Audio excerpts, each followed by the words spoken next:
Bueno, seguimos aquí con problemas de primer orden. Aquí nos vamos a ver la respuesta exponencial de un circuito RC. Es decir, si la excitación del tipo exponencial es un pulso exponencial I0 e a la st. Fíjense que esto es un pulso porque comienza en I0 y se desvanece. S sería la frecuencia, tiene unidades de segundos a la menos 1. La respuesta sabemos que va a ser una respuesta natural, esto para circuitos de primer orden, más una respuesta forzada, por tanto va a tener la forma una V forzada por E a la ST, es decir, tiene la misma forma de la excitación, por eso es forzada, y esta es la natural que depende de P. Con la respuesta natural distinta a la excitación, es decir, P distinto de S. P también es una frecuencia. La ecuación del circuito de primer orden es de este tipo, con V0 igual a V en 0. Entonces, en este caso, la entrada, vamos a tener C de B de T más GB menos I0 E al ST, donde esta es la entrada, I0 de T. Luego, ¿qué hacemos? Vamos a sustituir, como esta se supone, esta es la ecuación diferencial. Vamos a sustituir 2 en 3, es decir, esta supuesta salida, que se compone de la natural más la forzada, la sustituimos en 3. Esto ya lo hemos hecho antes, para poder hallar para poder hallar P y S. Bueno, si lo hacen, llegamos a la ecuación 4. Esto es muy sencillo, simplemente es una sustitución. Fíjense que nos queda la exponencial multiplicada por esto, más una exponencial E al ST multiplicada por esto igual a 0. Ahora, esto tiene que ser 0 para todo T. La única forma que esto sea 0, porque estos son dos exponenciales en todo T, es que esto directamente, que multiplica las exponenciales, sea 0.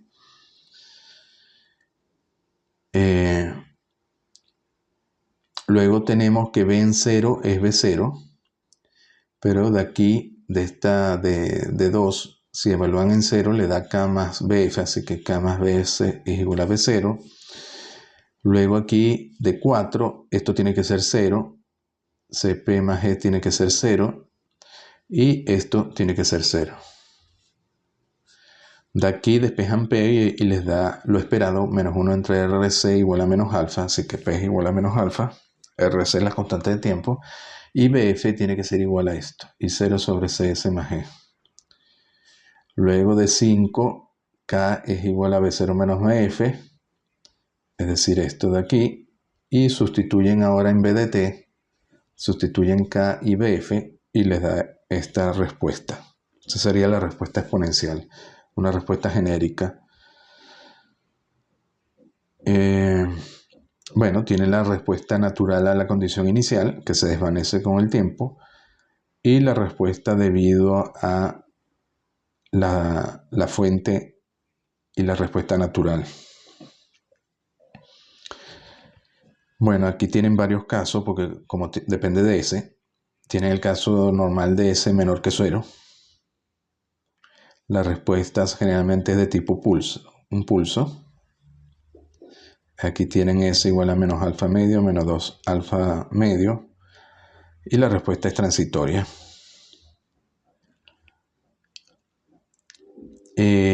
Este pulso, bueno, fíjense que la entrada al principio es un valor y luego se va desvaneciendo, así que el circuito trata de alcanzar su respuesta a ese valor, sube, pero como la entrada se desvanece, después ya también se termina desvaneciendo. Sube, alcanza un máximo y se desvanece. O sea, tiene una forma de pulso. Si S es mayor que 0, hemos visto casos de eso. La respuesta, fíjense que tenemos aquí E al ST, la respuesta crece sin límite. Esto se desvanece, pero esto crece sin límite, y esto se desvanece. En ese caso, si S es mayor que 0, el circuito hay que cortar la excitación en algún momento, porque si no el circuito se quema. Si se corta aquí, lo que hacemos, esto indica de que se debe cortar la excitación. Si se corta en este tiempo T0, después que alcanza un voltaje V en T0, después ella se desvanece exponencialmente. Bueno, si S es mayor que 0, la excitación se corta en T igual a T0 y luego se desvanece. Luego evaluamos qué sucede cuando S es igual a menos alfa, es decir, cuando la excitación coincide con la respuesta. Fíjense que aquí tenemos un problema porque si S es igual a menos alfa, esto tiende a 0. Entonces aquí con S igual a menos alfa de 11 nos queda en la forma, la condición inicial B0 por R a la menos alfa T más 0 entre 0. Esta forma indeterminada la podemos resolver tomando el límite cuando S tiende a menos alfa. Aquí vamos a tomar el límite de dos términos entre paréntesis. Esta exponencial, como S tiende a menos alfa, esto tiende a un valor muy pequeño, a 0, y esto lo aproximamos con la forma exponencial 1 más S más alfa T más esto al cuadrado entre 2 más nada más, se desprecian los otros términos, menos 1. Esto se va, quedan estos dos términos, sacamos factor común S más alfa, entonces quedaría S más alfa T por 1 más S más alfa T entre 2. Y ahora queda resuelta porque resulta que si S tiende a menos alfa, esto tiende a 0, no pasa nada. Y esto siempre se va con esto, porque está aquí multiplicando y aquí dividiendo, entonces se resuelve la indeterminación. Y nos queda entonces la respuesta de este tipo. Fíjense que ahora va a depender de tiempo t. Decae exponencialmente, pero hay un término que varía con t. Y esto siempre tiende a 0 porque la exponencial domina este término t. Bueno, la respuesta también tiene una forma de pulso. Sube, alcanza un máximo y se desvanece. En este caso, aquí el parámetro que usamos es B0 entre R y 0. En este caso sería un mínimo, alcanza un mínimo y luego se desvanece. Ahora vamos a continuar con la excitación sinusoidal en un circuito RC. Vamos a hacer lo mismo que antes, solo que IF ahora es IM coseno de WT más una fase phi. Y vamos a aplicar el mismo procedimiento. Y esto va a servir de introducción después cuando se estudie el estado permanente y se trabaje con fasores. Esto básicamente es una introducción. IM es la amplitud, phi sería la fase inicial, W es la frecuencia angular, WT más phi la fase del coseno de la señal de entrada, frecuencia es W entre 2pi, periodo es 1 entre frecuencia, 2pi entre W. Como aquí tenemos que trabajar en el plano complejo, con números complejos, variables complejas, vamos a usar la fórmula de Euler, que ya la habíamos visto, es la JW beta es igual coseno de beta más J seno de beta.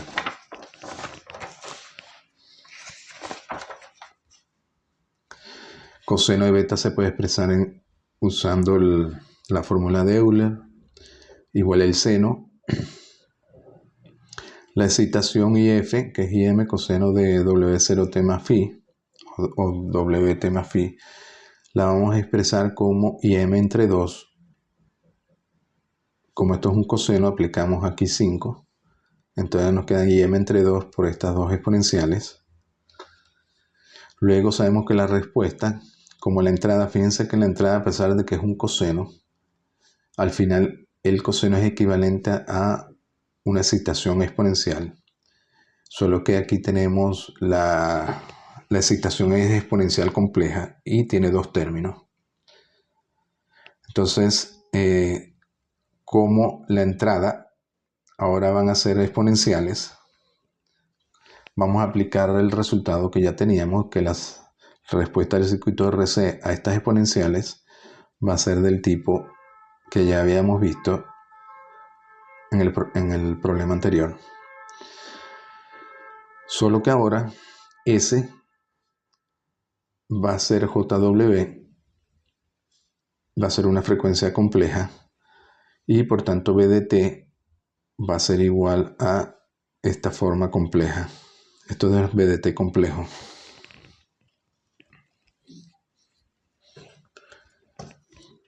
Bueno, aquí B de t la podemos expresar en esta forma, haciendo un poquito de álgebra. Y luego que vemos aquí, tenemos que el seno, bueno, el seno se puede expresar de esta forma, el coseno de beta de esta forma. Beta habíamos visto de que es W0T más phi, coseno de beta entonces va a ser, sustituyendo aquí en el coseno, va a tener esta forma. Y como habíamos hablado antes, tenemos la excitación de dos exponenciales y aplicamos, por tanto, aplicamos este resultado 10, b de t, dos veces, una para cada excitación compleja, e a la jt, e a la j phi y e a la menos jwt, e a la menos j phi. Con I0 igual a IM medio, porque aquí está dividido entre 2, y S más o menos JW. Entonces, si aplicamos esto aquí en 11, aplicamos esto en 10, nos va a quedar de esta forma. Esto es haciendo un poquito de álgebra. Llegamos aquí. Luego aquí lo que identificamos que este término es igual a este término, solo que el J es negativo. Aquí es positivo, negativo, positivo, negativo, positivo, negativo, igual aquí. Ahora, para resolver esto, vamos a ver las propiedades de los números complejos, un resumen. El número complejo n es igual a más jb. El número complejo también se puede, recuerden que este es el eje real, el imaginario. Se puede escribir en la forma polar ρ e a la j beta o ρ con ángulo beta. La parte real de n sabemos que es a o es ρ coseno de beta, porque esto es coseno de beta más j seno de beta, es decir, la parte real está multiplicada por coseno de beta y la imaginaria está multiplicada por seno de beta. Entonces, la parte imaginaria de n es b y es ρ seno de beta. ρ es el módulo de n, va a ser la raíz de a cuadrado más b cuadrado. Beta es el ángulo de n, tangente a la menos 1 de b entre a. Si multiplicamos dos números complejos n1 y n2, lo hacemos en la forma polar ρ1, ρ2 con ángulo beta 1 más beta 2. Los ángulos se suman y las amplitudes se multiplican. N conjugado, n asterisco de un número complejo, significa el conjugado de n. Simplemente el j se cambió por menos j, entonces sería a menos de n conjugado de n sería igual a menos jb. La j se cambia por el menos j, pero estos tienen el mismo módulo ρ, pero el ángulo ahora va a ser negativo, va a ser menos beta. Otra propiedad, si sumamos el número complejo más su conjugado, hallamos dos veces la parte real, 2a. Si multiplicamos el número n por su conjugado, hallamos el módulo al cuadrado con ángulo cero, es decir, el módulo al cuadrado. Y uno entre un número complejo se puede expresar en sus componentes de esta forma, donde aparece aquí la parte real y la parte imaginaria. Y si se usa la forma polar es ρ e a la j beta 1 entre esto, quedaría 1 entre ρ, esto quedaría e a la menos j beta, es decir, el ángulo ahora es menos beta. Entonces, ¿qué hacemos?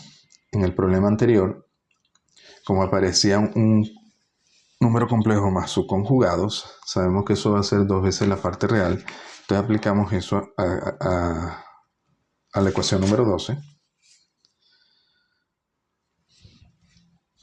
Y nos va a quedar entonces dos veces la parte real de esto más esto, que es b0 menos dos veces la parte real de esto.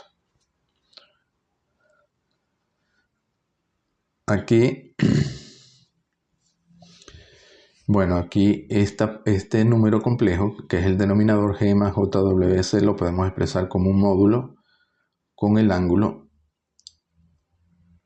Y el ángulo sería θ, pero como está aquí dividido, sube aquí como negativo. Entonces va a quedar e a la j, este ángulo, pues estos se suman, el ángulo phi más el ángulo wt menos el ángulo θ, que es el del denominador. igual acá.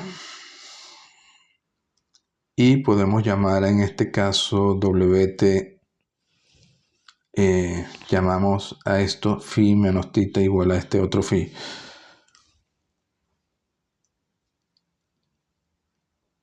Y el ángulo quedaría el ángulo de este número complejo, es decir, tangente a la menos 1 de CW entre G. Entonces fíjense que al final llegamos a este resultado. Después de hallar la parte real de este BDT complejo, entonces, esto sería BDT complejo. Una vez que se resuelve para la parte real, hallamos BDT real. Fíjense que nos queda esto, que es un módulo multiplicado por coseno de WT más phi, que es la entrada. Por lo tanto, esta es la respuesta forzada, BF, y la respuesta natural, que va a depender de el ángulo phi y que decae exponencialmente.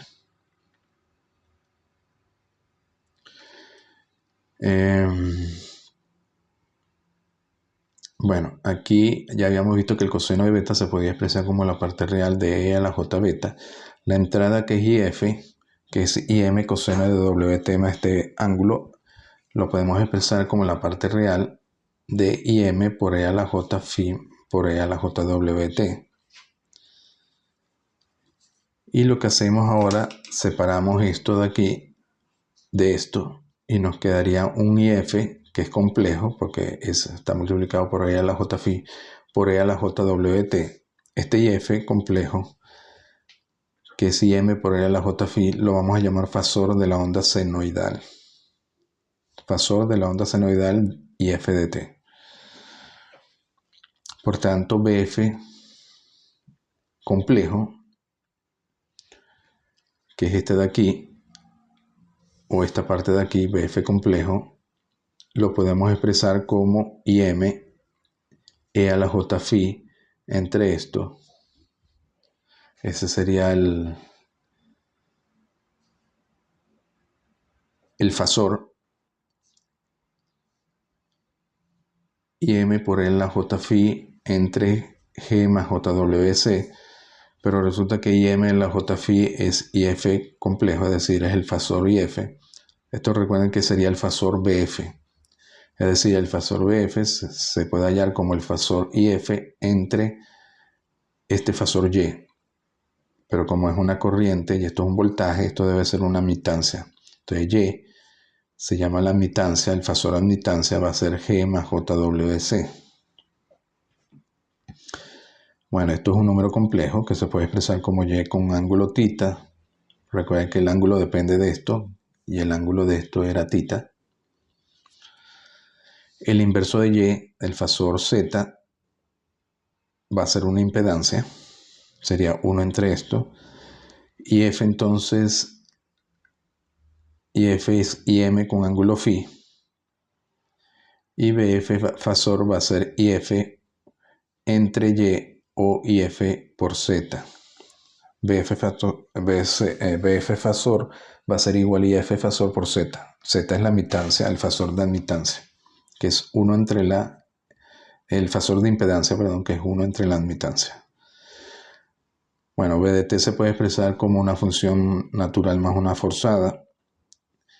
BF sabemos que va a ser entonces, si trabajamos con el fasor BF, va a ser la parte real del fasor BF por E a la JWT.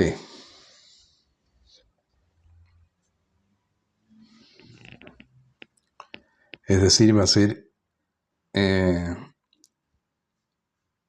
aquí, va a ser IM entre Y, va a ser la parte real de IF, que es IM, entre Y por el coseno del ángulo. En este caso sería el ángulo WT más el ángulo phi menos el ángulo teta.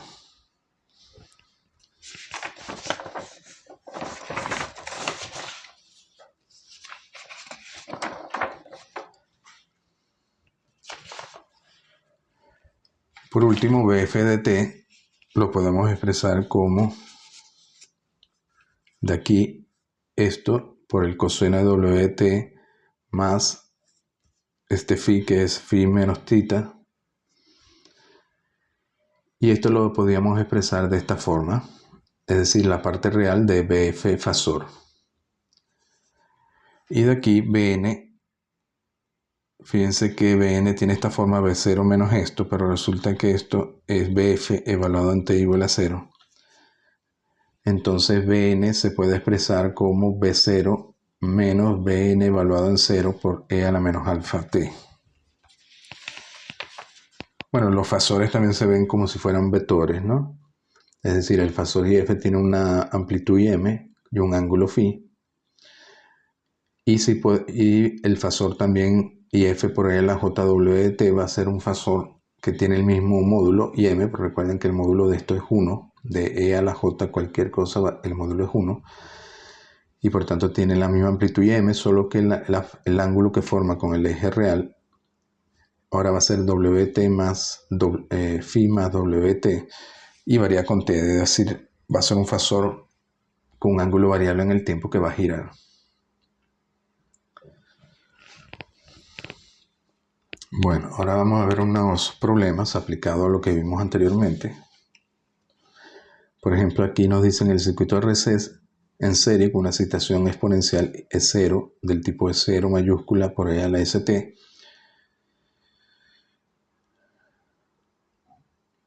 Bueno, aquí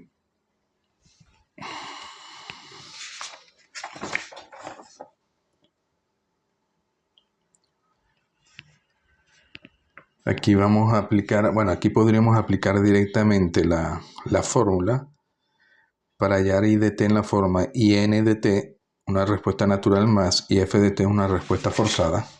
Aquí lo vamos a hacer completo, solo para complementar lo que vimos anteriormente. Tenemos que hallar la ecuación diferencial que relaciona I con la entrada, E0. E0 va a ser BC más BR, BR RI, BC es esto, BC de t, EC de I de t, y E0 es E0 mayúscula E a la ST. Entonces esto es igual a esto. Si derivamos esto, nos queda esta ecuación, ya hallamos la ecuación diferencial. Pues esto es un circuito muy sencillo. Luego sabemos que como tenemos la ecuación diferencial que relaciona la entrada con la excitación con la salida I, sabemos que I de t va a tener la forma de una respuesta natural más una forzada. La forzada, el módulo va a ser IF, la amplitud, y la forma va a ser de la misma forma de la entrada, como por tanto es E a la ST. Y la natural va a ser una amplitud K por E a la PT. Bueno, aquí si suponemos que I de t es solución de esto, hallamos de I, teniendo I, sustituimos, aquí hallamos de I, sustituimos de I en 4, e I también la sustituimos en 4, y llegamos entonces estamos repitiendo el mismo procedimiento anterior. Llegamos a esta ecuación, que esto tiene que ser igual a 0 para todo t. De nuevo, esto tiene que ser 0. Hallamos que P tiene que ser igual a menos 1 entre RC, que es menos alfa. RC es la constante de tiempo. Y esto tiene que ser 0. Y hallamos que IF tiene que tener esta forma. Y luego para acá va a depender de las condiciones iniciales. Ponemos inicialmente en t igual a 0, el capacitor está cargado a BC en 0 y tendríamos la corriente I en 0. Y en 0 sería directamente E0 menos BC en 0 entre R.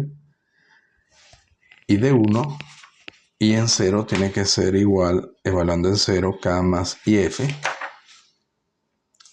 Y de aquí sacamos K.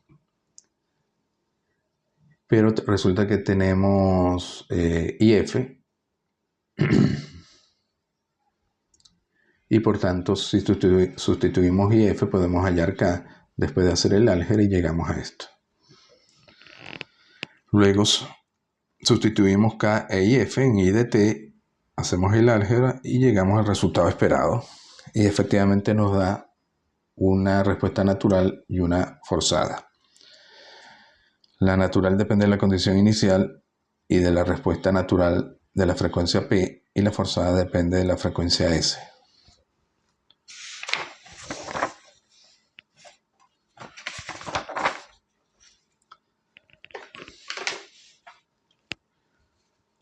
A ver, explique cuidadosamente, esto es otro problema, explique cuidadosamente la validez de las aseveraciones de abajo, las cuales son frecuentemente usadas para encontrar la respuesta a una excitación de escalón.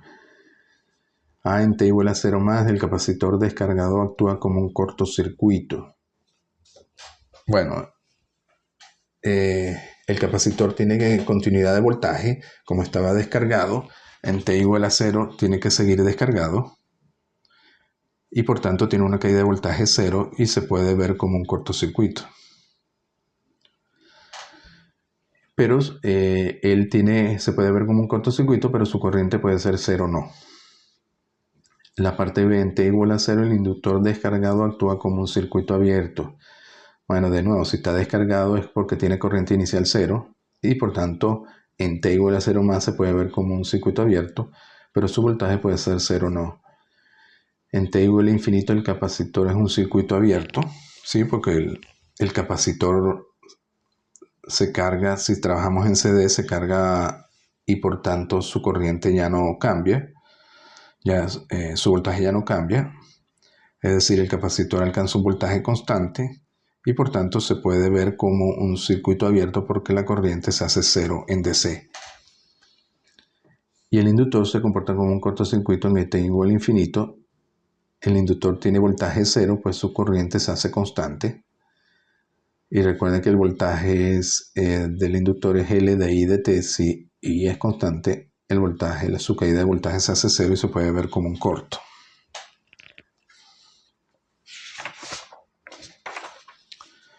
A ver, este es otro problema del tipo para circuitos RC.